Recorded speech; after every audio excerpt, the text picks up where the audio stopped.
എൻ്റെ അച്ഛനെ വീട്ടിലുണ്ടായി പോയി.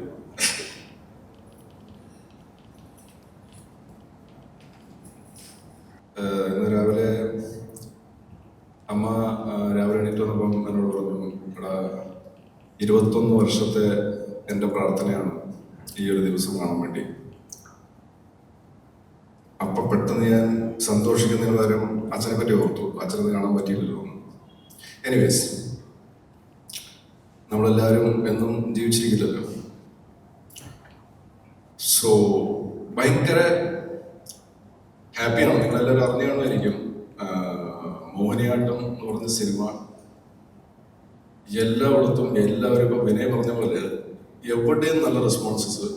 സോഷ്യൽ മീഡിയയിലായാലും നമ്മൾ പുറത്തിറങ്ങിയാൽ ആൾക്കാർ നമ്മളോട് പറയുന്നതൊക്കെ ഇങ്ങനെ ഒരു സിനിമ വല്ലപ്പോഴുമൊക്കെ എല്ലാവരുടെയും കരിയറിൽ സംഭവിക്കുന്നതാണ്. അത് അറ്റ് ലാസ്റ്റ് എൻ്റെയും തോമസ് ചേട്ടൻ്റെയും കൃഷ്ണദാസിൻ്റെയും ഇവിടെ ഇരിക്കുന്ന ബാക്കി എല്ലാവരുടെയും ലൈഫിൽ സംഭവിച്ചെന്നുള്ളതാണ്. ഒരുപാട് സന്തോഷം.